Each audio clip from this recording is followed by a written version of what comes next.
So for our last session this afternoon, and this microphone is elevated, I presume that it's already set up for you, Ellen. Okay, I'll tippy-toe here. There's a presentation now on psychotherapy services for complex and refractory populations. Dr. Alan Abbas will be the first speaker. He is the professor of psychiatry and psychology and clinical academic leader for the Center for Emotions and Health. And this group provide ongoing academic training sessions, and it seems to me they must just go end on end, or maybe run simultaneously. There's always something going on, and I've attended a couple of his one-day or grand round talks, and they're excellent, dealing with treatment refractory patients, which are, after you've run out of all treatment options with medications, I guess we end up by sending them to you, and with some amazing results. And I didn't know you were working with the Tavistock Clinic in London and training other places in Europe. That's really quite phenomenal and a reflection of your therapy. And the second speaker this afternoon will be Joel Town, who's a PhD psychologist. He does a lot of work in efficacy of psychotherapy, why it works, and the outcomes. And Joel tells me that after spending 5.5 years here in Halifax, he will be leaving within 6 weeks to become a senior research fellow in Plymouth in the United Kingdom. So congratulations. Alan. Thanks very much, and thanks for putting on today. So I don't have any financial disclosures. So I'm going to do the first half here and talk about sources of treatment resistance, treatment refractoriness, a bit about an approach to the refractory patient. I'm going to illustrate some parts of a treatment model, a framework to help you think about treatment refractory patients, and a bit of evidence around that. So treatment resistance, there's multiple factors can lead to treatment resistance, meaning treatment non-response to traditional treatments, to treatments that are generally useful. So I broke them down into 3 different categories. First is biological factors. So these are ones that really affect cognitive function, brain function, and they can be a range of different things. They can be illness-induced exhaustion, for example, pain, endocrine problems, medications, and multiple things that can impact the person's capacity to respond to treatment. Next is social factors. These are factors that interrupt the ability to effectively engage in treatment. So these are ones you may not think about as much, but we see lower outcomes in populations with lower incomes, frankly. In research, a big study out of Penn State, for example, they found lower outcomes in populations really of stressed individuals with financial difficulties, inner city situation, where there's a lot of basics that aren't there, and there's a lot of stress in the population, there's a lot of physical effect of that stress, that impacts on outcome. So third is psychological factors. So these are ones that you can aim to address with psychotherapy, specialized psychotherapy frameworks that are built for refractory patients. So there's 2 categories of these, and I'm breaking them down into, and one is being an over-defended or an over-detached or disengaged population, where the person has rigid beliefs, they have chronic habitual avoidant behaviors, or what we call defenses, distancing behaviors, self-destructive behaviors. They tend to have muscle tension-related phenomenon, pain and physical symptoms, and hyperventilation, panic phenomenon. It's this over-defended population. So the next group is more like a low-tolerance groups. And this includes 2 groups who really can't tolerate anxiety and mobilized affect. The first tend to go to dissociation, disorganization mentally. They can lose consciousness, they can lose their vision. They tend to become quite fearful. Paranoia can be there, can have hallucination at times. Your severe personality disorder population is in there. They tend to have a lot of somatic problems as well. See the neurologist, for example. And the other group is ones with severe repression. Repression meaning that emotions don't reach consciousness. They just get blocked and shut down in the body when they're triggered. So this population ends up with severe depression that doesn't respond well. Things like irritable bowel syndrome, migraine, and other effects from smooth muscle anxiety. And they tend to have episodes of conversion or muscle weakness. So it's like a flat population that when you talk to them, they're flat. They can't reflect very well. They can't think very clearly. And they don't have much tone in their body. So these are the sort of three clusters that I'm going to talk about. So intensive short-term dynamic psychotherapy is a model developed by Habib Dabalou at McGill University. So this is a Canadian development as well. So it's specifically was developed for treatment-resistant populations. So developed over the last 40 years. Dr. Dabalou still teaches this. And this is a model that's taught around the world, researched in different areas.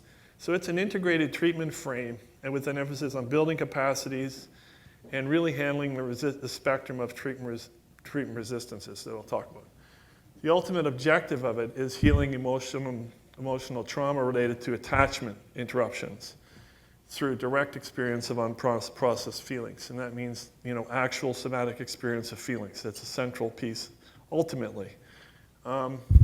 Some colleagues have referred to it as a sophisticated form of exposure and response prevention for people that think in CBT language. This is quite a specialized type of exposure or experience you're helping happen by handling the various type of avoidant patterns a person has. So I did a study and found 86% of private office patients, I don't know why that's happening, but it's probably this. 86% of psychiatric office referrals were candidates. So these two patterns, as I mentioned, the over-defended and the ones going flat.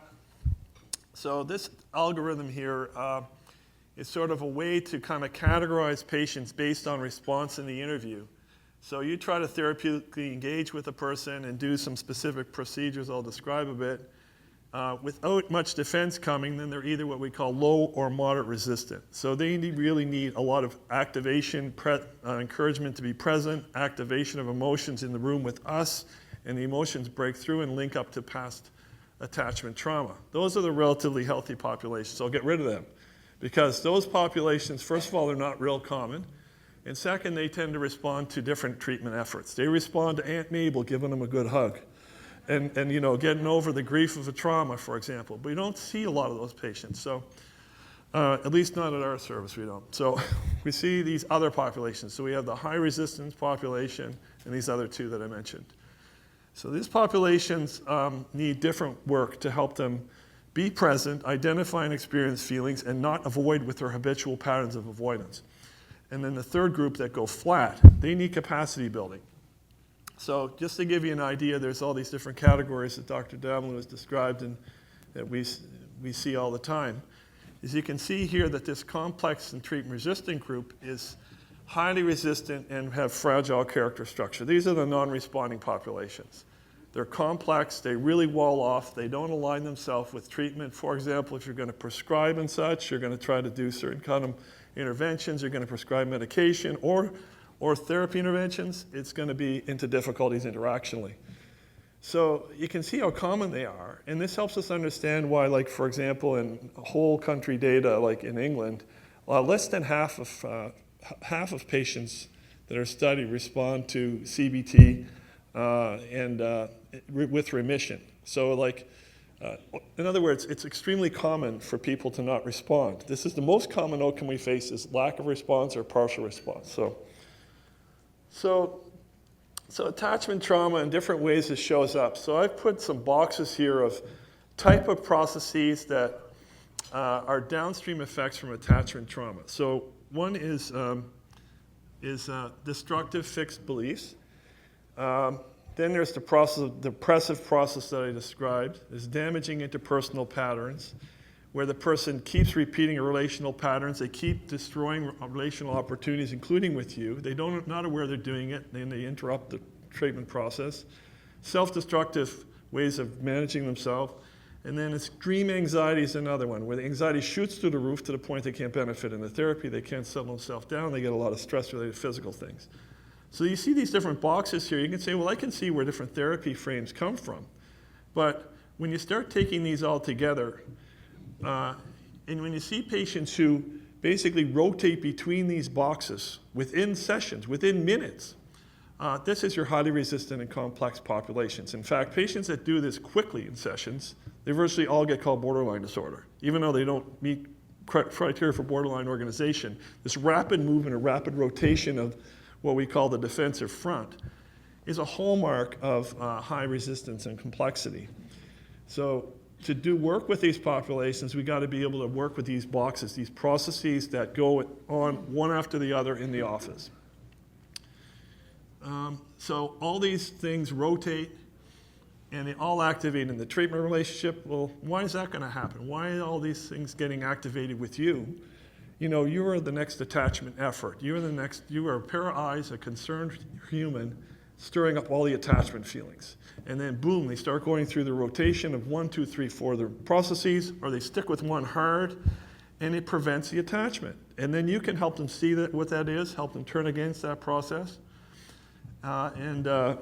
Then the emotions start to emerge from the past. That's a short way to say what the process is.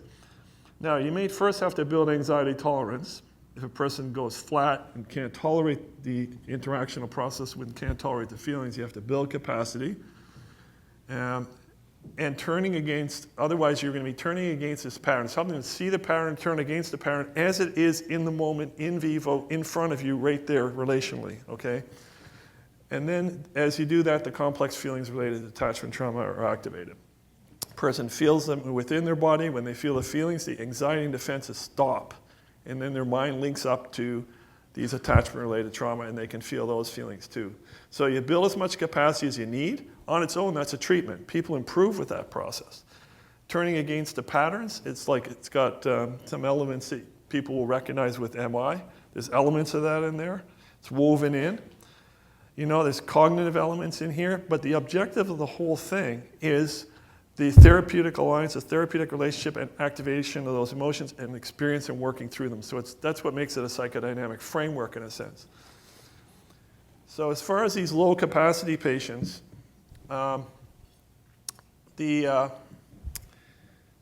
this is one way to conceptualize or think about them. So they have a threshold at which, at a certain rise in anxiety, a rise in complex feelings, they'll have either this smooth muscle anxiety, conversion, depression, or they'll have cognitive disruption or primitive defenses. So one is fragile pattern, one's a depressive pattern. So they can tolerate some level usually of rise in feeling.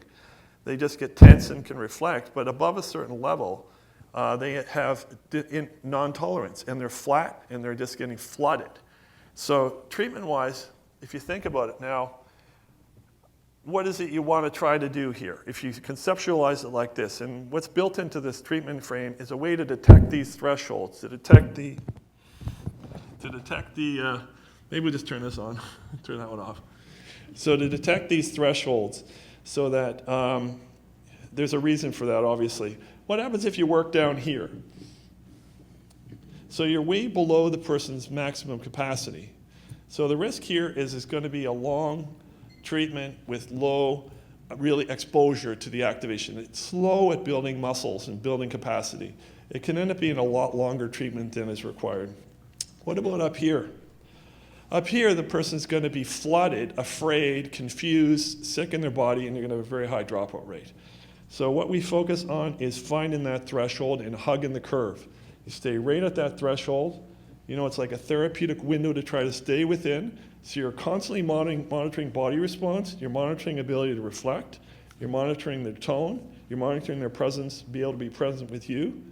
And you're bringing interventions to activate up and then regulate down as need be. So, and then doing that, you're giving an optimal kind of dosage of capacity building work. So as far as the treatment, the standard elements include a lot of video. Because there's a lot of monitoring of nonverbal cues, there's a need for us to kind of get a chance to reflect on our own selves, notice our own emotional responses, really important, particularly early in the training work. And also to have an opportunity to review with the colleagues. So review either peer or peer review or supervision.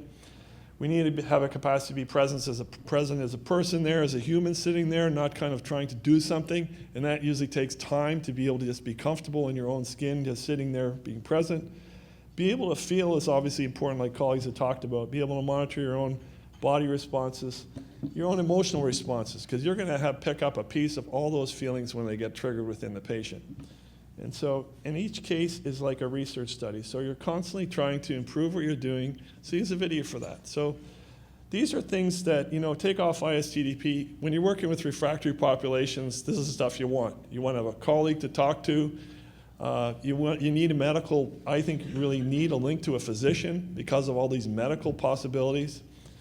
And so for all these possible physical issues that need to be addressed, you have a relationship with a family physician or someone, and have a structure of some kind with a camera.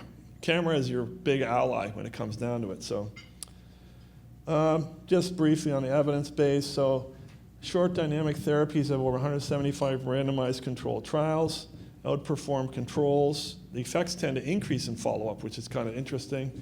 And it equals to other bona fide models, but it may actually offer an advantage over some other treatment models. So we just did a large review of the approach for depressive disorders. It actually outperformed other treatments as far as reducing anxiety in depressed patients. And that's very important for people that work with mood disorders because that's a risk factor for relapse. So it was an interesting finding. It was a large effect.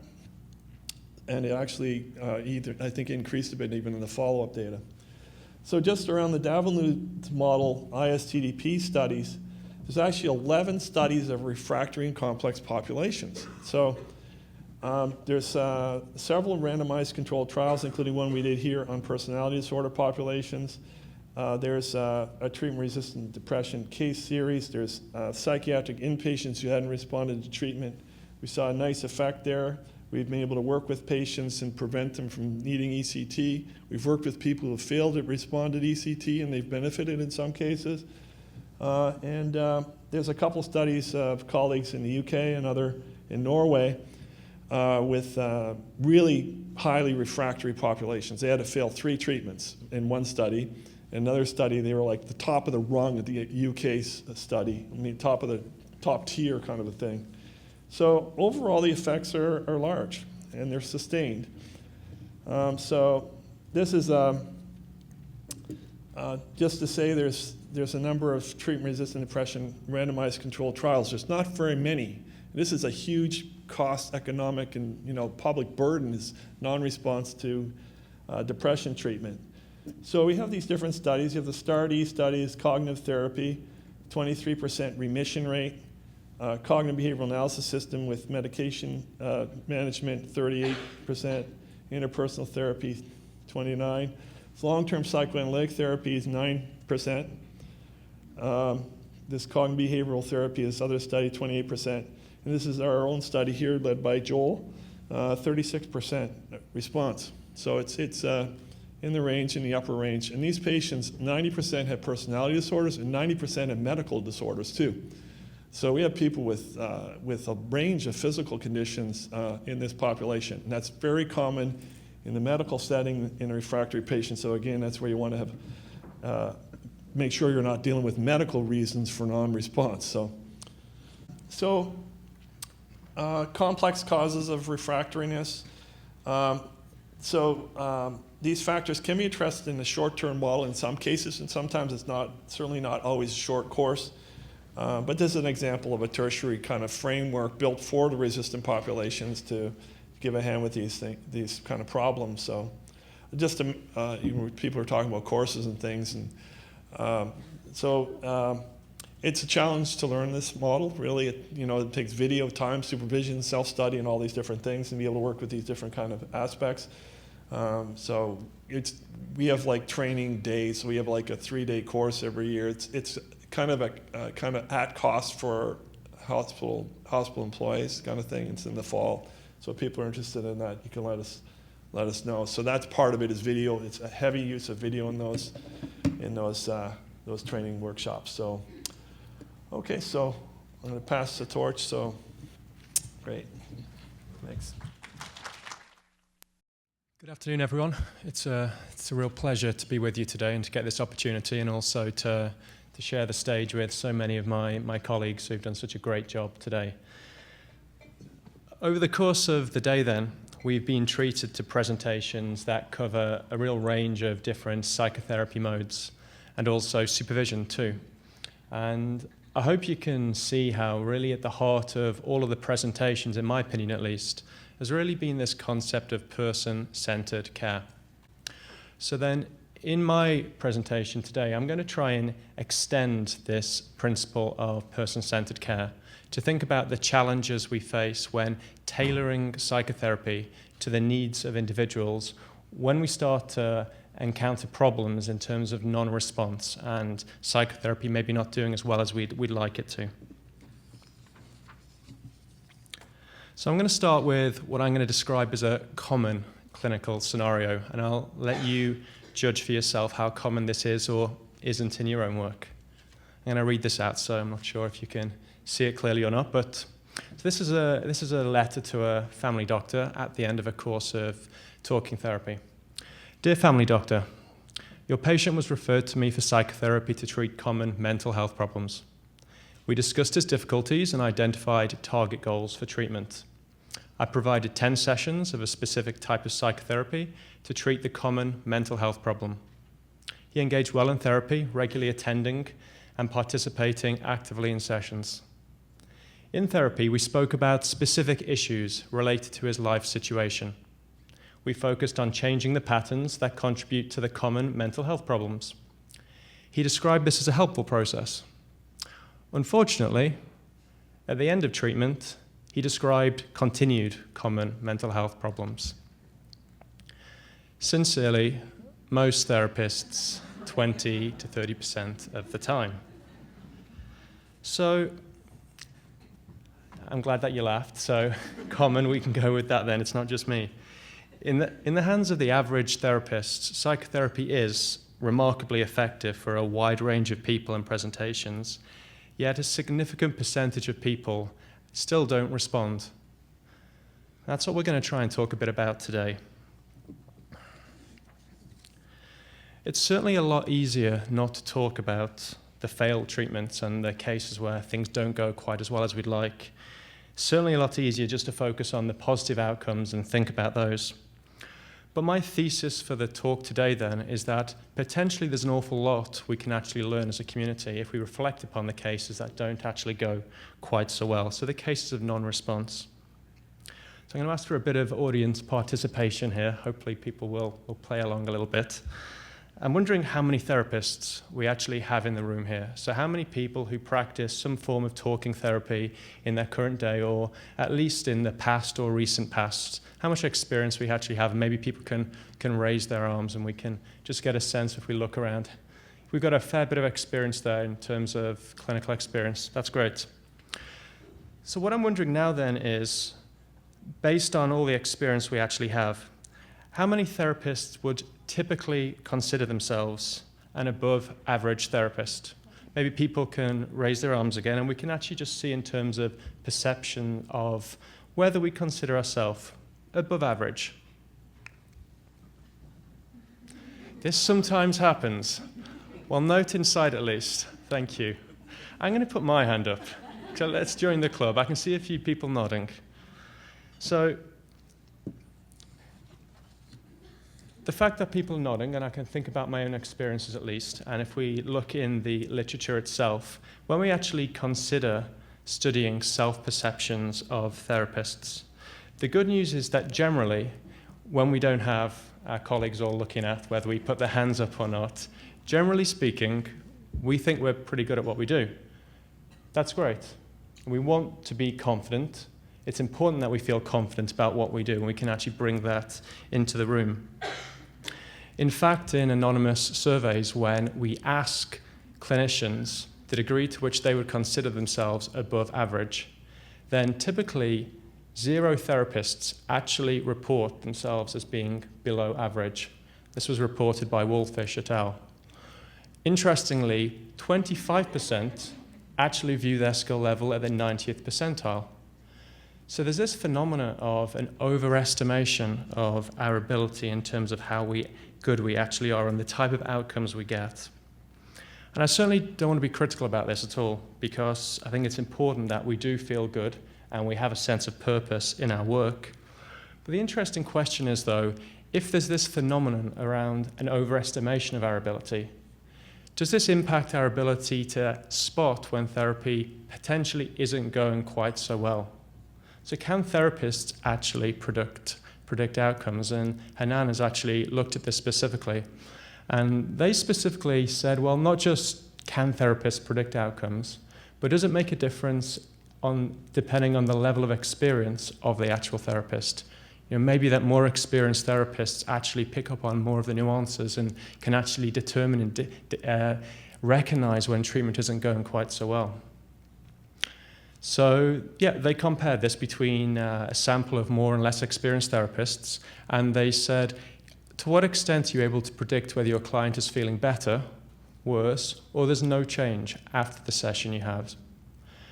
And what they found was that deterioration simply wasn't predicted by therapists. Therapists really were not good at predicting whether their patients deteriorated after the session, and this was regardless of experience. Interestingly, again, there was a 40% overestimation of the number of positive outcome sessions. So again, we have this phenomena around overestimations of ability, but also difficulty predicting when clients are actually deteriorating. So then, with the knowledge of an unsatisfactory high number of patients who fail to respond to psychotherapy, and in some cases deteriorate, and the fact that the evidence is suggesting to us that therapists are actually not that good at predicting when treatments are actually off track, this highlights the role for an empirical method for predicting when psychotherapy is going better or not. And this is what routine outcome monitoring is, otherwise known as ROM for short. So ROM is really developed I should tell you what ROM is first. So ROM is when you take one or more self-report forms, and the therapist will ask the patient to complete these before each session. And then they're used through the course of treatment to actually, between the patient and the therapist, to predict the degree to which patient is actually improving in session and monitor the progress of psychotherapy. So that's what ROM is. And the field has really developed in the last decade or so to the degree that now can start to predict recovery curves based on large samples of data of how patients typically perform.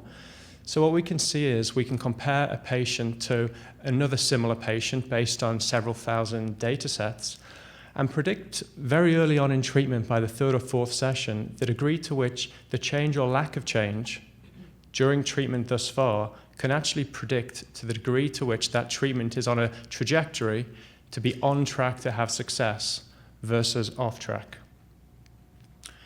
ROM has now been studied both in randomized control trials and also in routine clinics that we all practice in. And there is now strong evidence that ROM helps to prevent deterioration and cases at risk of failure. So this is good news. There's also some preliminary data that ROM can potentially improve the general effectiveness of psychotherapy, potentially help shorten treatment length, and as a result, help to reduce costs too. So then, maybe as psychotherapists, as clinicians, we should really welcome feedback. We should be interested in looking at how our therapy is going and really look to use empirical methods to help us predict how psychotherapy is actually going, to help us tailor treatment to the needs of individuals. This can be used regardless of the type of treatment you do, so it's pan-theoretical. It isn't treatment-specific. And potentially it can also be used in form of education and training and supervision to help train people to spot and indicate the degree to which they're benefiting, helping the patients that they use.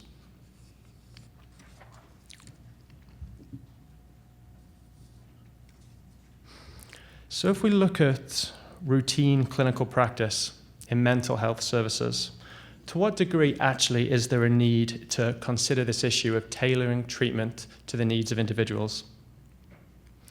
So I'm going to cite a paper by Bill Stiles, which is actually the largest psychotherapy paper ever. So they have over 26,000 patients in this sample. It was published just last year, and they looked at the recovery and improvement rates in routine clinical practice. This was based in the UK National Health Service.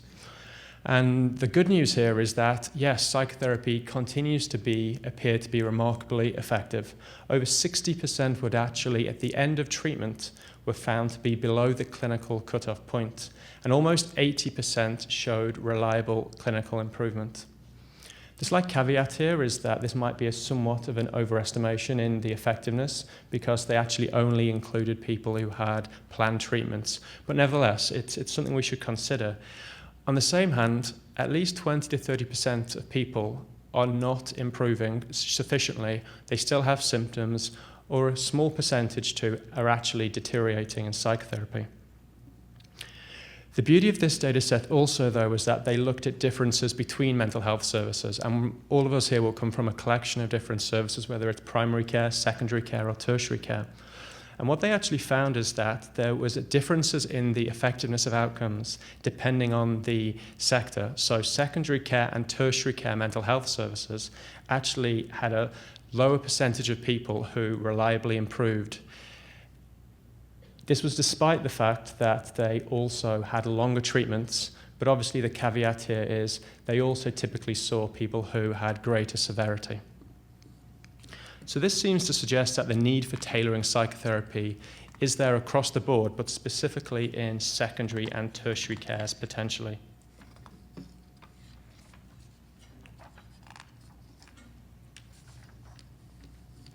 So, what are the options? What are the possibilities? What we might start to consider if we're addressing the fact that treatment seems to need to be tailored? Well, how about a new therapy approach? Maybe the therapy was no good. Maybe it was the wrong therapy. Maybe they need a new therapist. Change the therapist. Maybe that will help things. Maybe the therapy actually wasn't delivered as it should have been, and perhaps that was the reason why the treatment wasn't quite as good as we might have thought. Maybe the person just needed more therapy. Or maybe you just need to stop therapy and talking therapy is just not a good option for this person. These are the sorts of things which, as a group, we might find ourselves thinking about or considering, whether it be at the start of planning a treatment course, whether it be at your team rounds, whether it be at session 4 when you're seeing that there's no improvement. Maybe it's at the end of your treatment session, at your treatment course, and you're seeing that the person still has difficulties. This could apply at different points. So what I'm going to suggest now is we actually have a bit of a chat about these, and we take a look at the actual empirical data which might inform how the decisions we have for tailoring psychotherapy. So what can we say about the impact that specific treatments have on progress and outcomes in psychotherapy? Well, the prominent approach to selecting a psychotherapy in healthcare commissioning, as people will know, is what has been named as the empirically supported treatment approach. This is where we start with a treatment and we ask whether it works for a certain disorder or problem under very specified circumstances. This approach to healthcare commissioning suggests that if an empirically supported therapy has been shown to be efficacious in a standardized, randomized clinical trial, then it should be disseminated and widely used. And this is what informs the practice-based guidelines we'll see, where they specify manualized treatments for specific disorders. I'm going to compare and contrast what has been described as an evidence-based practice approach in contrast to the EST approach. So this is where we start with the patient and we ask what research evidence will actually assist the therapist to achieve the best outcomes with that patient. Evidence-based practice can be equally prioritized alongside the EST approach. So we don't just have to prioritize data from RCTs set up in very rigorous fashions in clinical settings. We can also use what potentially informs best practice from routine clinical services. And that's what we're going to discuss now. So what can we actually learn from practice-based outcome that actually complements and integrates alongside the EST approach? Well, is one treatment actually better than another? Well, according to the EST approach, we should be disseminating therapies that have been shown to be efficacious in randomized control trials. So I'm going to cite a study here from Routine Practice, which is by Bill Stiles et al. And again, you'll see a very large sample size. We have over 5,600 odd. And they had within this 3 primary forms of psychotherapy. We have CBT, which we've heard about today, person-centered therapy, and also psychodynamic therapy. And this was a range of therapies delivered over the course of a 3-year period, which obviously allowed comparisons between the different modalities of treatment. And the good news again is what they found is all treatments found marked improvement, which is great. But they actually found a lack of difference when treatments were compared. So treatments were actually equally effective. So what this seems to suggest then is theoretically different approaches actually have equivalent outcomes when we look at routine clinical practice. The criticism, though, so we need to look at both sides. The criticism of this data and this argument here is that potentially the reason that you weren't finding a difference between the treatments is that maybe one treatment wasn't delivered as well as it should have been. So actually, if they'd been delivered a bit better, if the therapists had performed a bit better, then you'd find the difference. So one way of looking at that is comparing what we call bona fide treatments. So that's ensuring that the treatments which are provided are actually equally, they're not set up to fail, basically. So they have therapists who are well-trained, who have regular supervision, who are actually allowed to treat people on a regular basis, not once a month for 20 minutes, 50 minutes on a regular basis. And Bruce Wampold et al., they looked at over 300 comparative trials, and this is where there are 2 treatments compared against one another, considered bona fide, so they're both set up to do well. And interestingly, they found that there was insufficient evidence of non-equivalence when both treatments are bona fide. So they're set up to do well. One isn't set up to fail, and the other set up to do well. However, there's yet more criticisms, because within this meta-analysis, they included a range of different disorders. So the criticism was, well, it's a bit silly actually comparing treatments when they're set up to treat different disorders. It's like comparing apples and oranges. Makes no sense whatsoever. So the next natural step was meta-analyses to compare between disorders. What do we find? A similar picture. So across different disorders, again, meta-analytic data is showing us that typically there are very little differences, if any, between treatments. And if differences are there, they're really only small. So then maybe we should actually put aside for a second, because it's quite a contentious debate and it typically stirs up a lot of emotions in groups of therapists. But if we put aside this debate, is one treatment better or the other? Maybe a more important question then is, what other factors actually influence the effects of psychotherapy? And maybe we can use the information about this to tailor our treatment approaches and not focus quite so much on whether one treatment is better than another. So how about the therapist factor? We said maybe you should change therapists. Holy cow. Okay, let's speed up. So does the therapist matter? Well, the answer here is yes. Between 5 to 9% of the variance in outcomes is contributed to by the therapist. Interestingly, even when we look in routine practice, this is when they've looked to roll out empirically supported treatments. They've trained therapists with experts, they're giving them regular supervision. Even then, you still see differences between therapists. This phenomena is existent in psychiatrists too. More effective psychiatrists have been shown, even when they administer placebo, to outperform less effective psychiatrists administering antidepressant medication. So this points to this idea that any tool really is only as good as the person using it.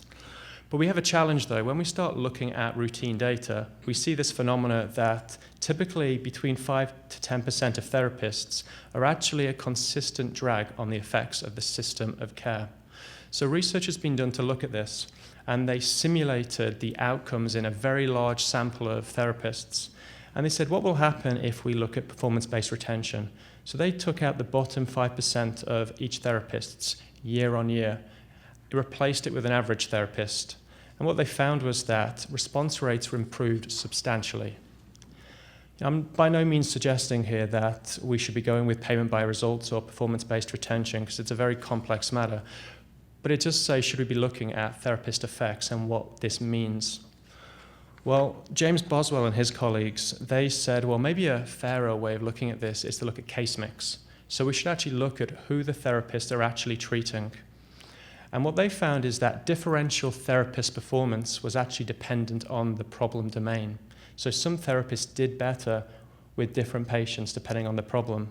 And that actually most clinicians, 88%, had actually one area which they were exceptional in.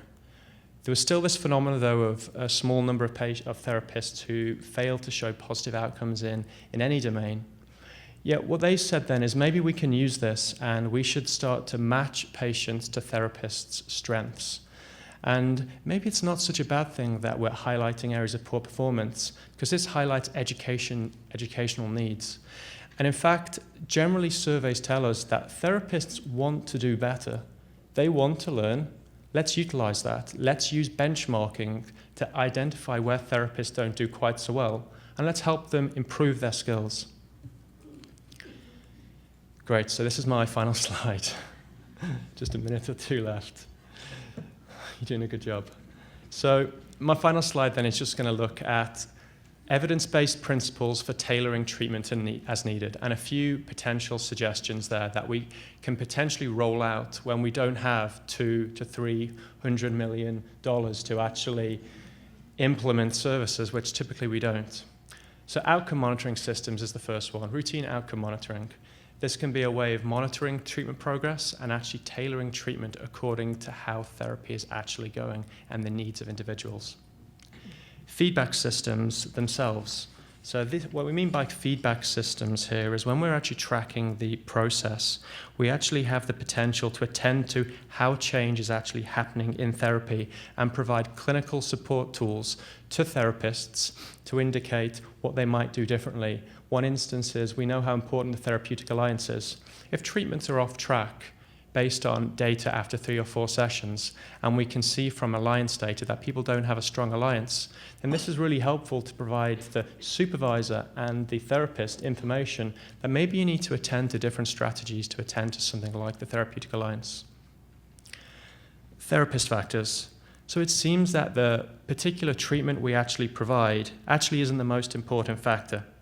And actually, in fact, the particular features of effective therapists that we should be looking at. Effective therapists typically provide a cogent and acceptable explanation for patient difficulties. They engage patients in healthy actions through a very flexible treatment structure. A point to say is that empirically supported treatments, they do all that. They do all these things. So clearly empirically supported treatments are helpful and important. Furthermore, assisting low-performing therapists to achieve better outcomes. Let's help them actually improve their standard of the therapy in the specific areas which maybe they need a bit more support, and doing so by targeting particular skill deficits based on benchmarking of outcomes. And doing this through training which includes elements, or integrates elements of empirically supported therapies, but also alongside what we've learned about evidence-based practice, which I've discussed today. And one way of doing this is competency-based learning. So we actually focus on individual therapists' competencies based on benchmark outcomes with particular disorders. Thanks very much.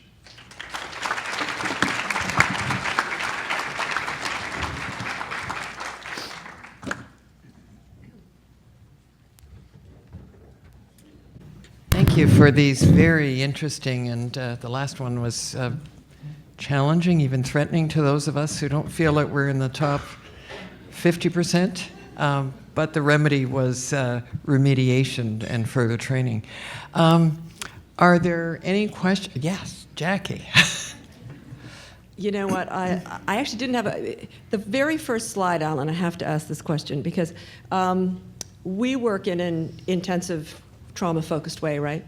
And one of the things that we've noticed, and I'm really interested to hear your, and I think it'd be helpful for us as a system to really think about. One of the things that we have been struggling with is folks coming to our program on methadone maintenance, and also folks coming now with the medical marijuana. And one of the things that we've been able to do, thank God we have a psychologist, Sandra, on our team, she's fabulous, but we've looked at the neurobiology and how, I mean, we have a whole theory about how what we do works.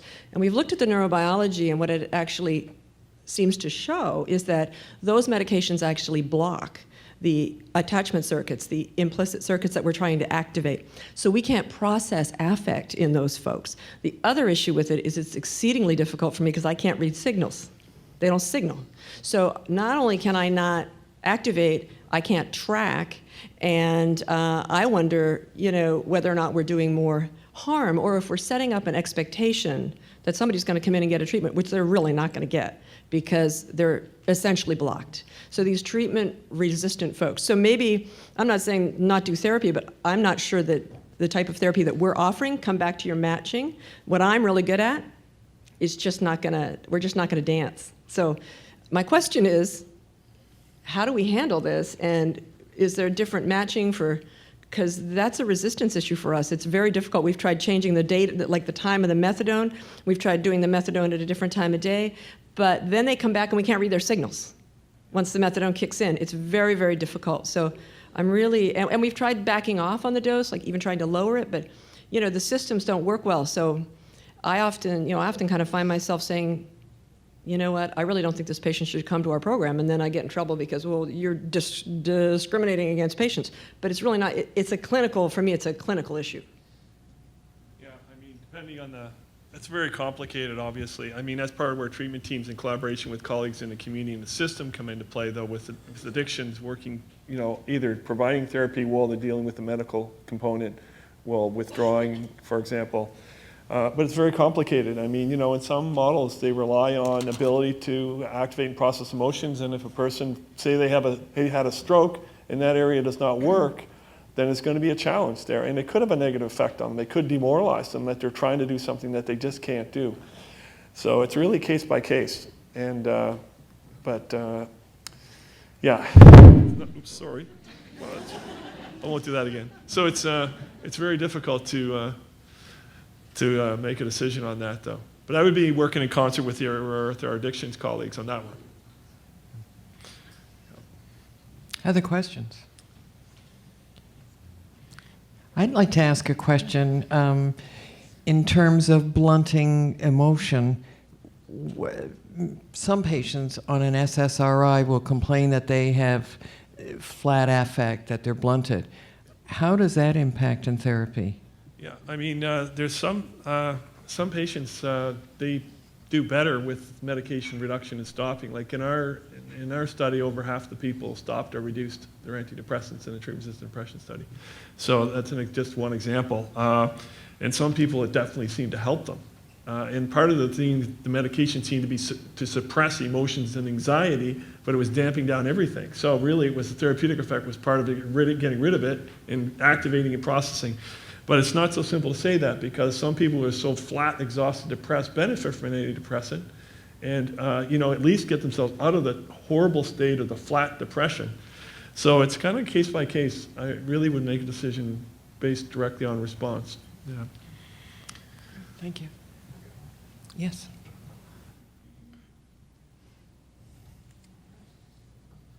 Well, thank you for those two lovely talks. Those were very informative and kind of fun. So something that I think about when looking at two presentations like that is we talk a lot about outcomes. And outcomes, in the world where I'm trained in molecular biology are pretty simple. You get a readout on a machine and it says yes or no. But in this world, these people who walk out the door, even when they're quote unquote better, well, there are many things going on in their lives. Some of them are better, some of them are worse, some of them are different. They've gone through role transitions, etc., on and on and on.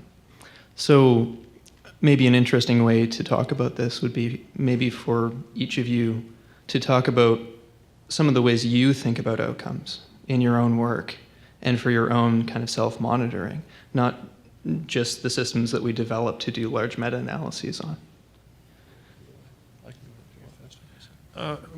Depending on the frame, with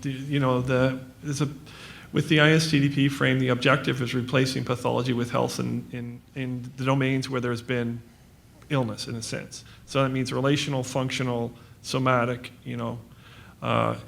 cognitive, et cetera. So it's really, you want to try to, that's the objective ultimately.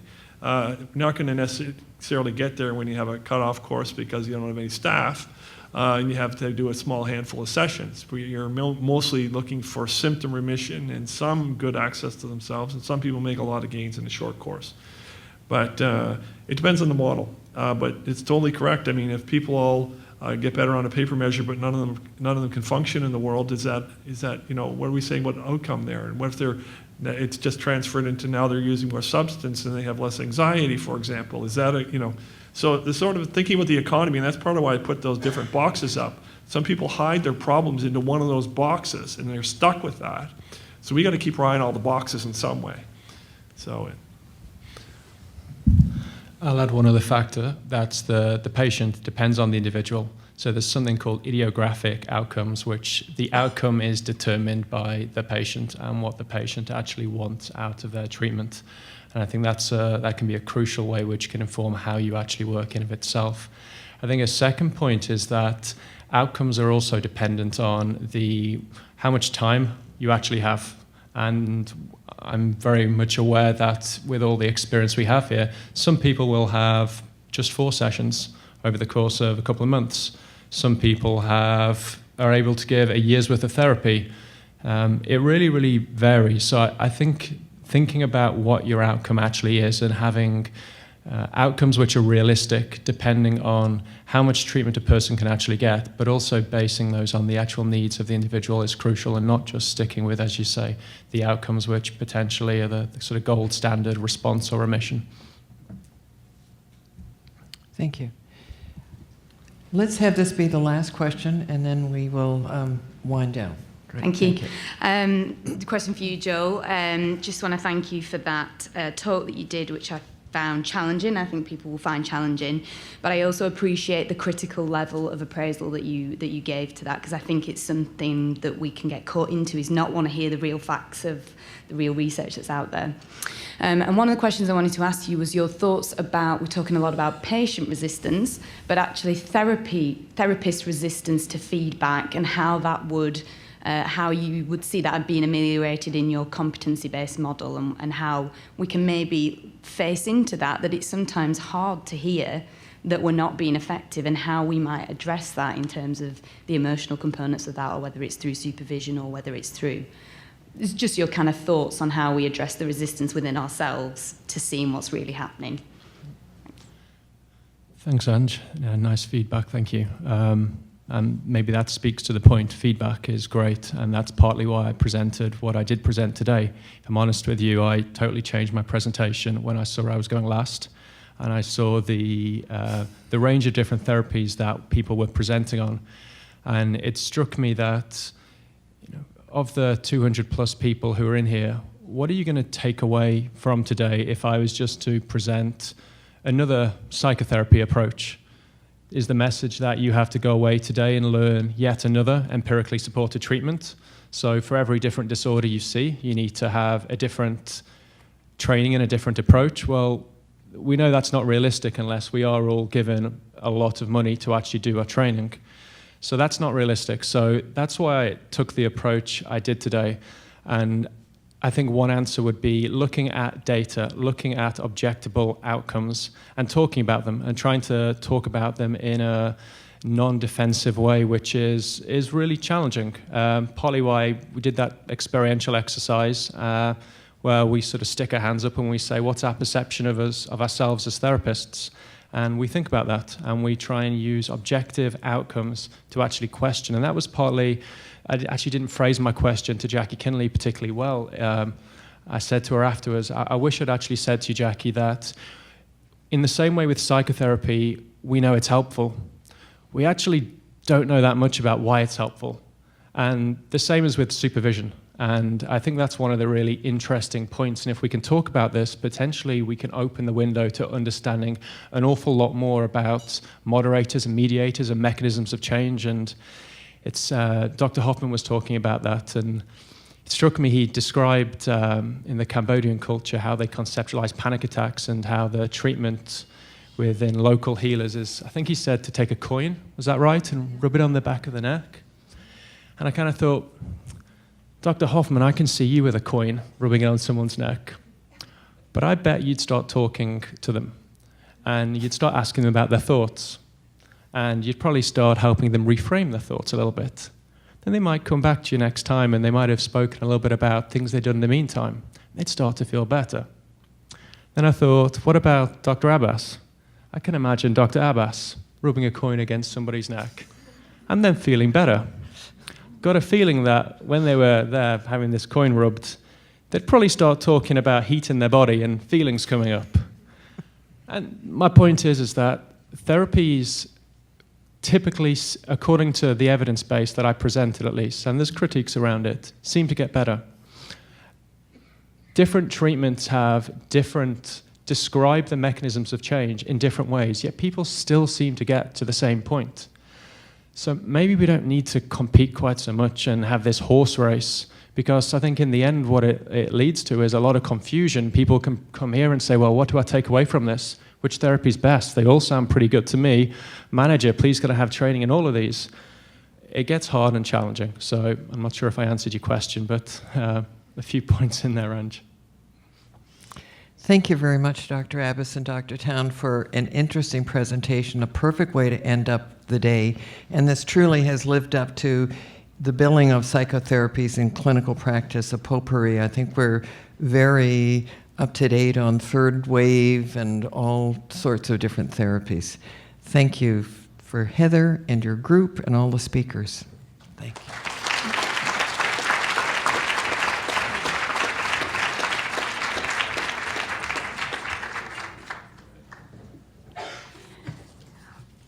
Well, thank you, Dr. Pierce, for doing an excellent job of chairing this afternoon's session.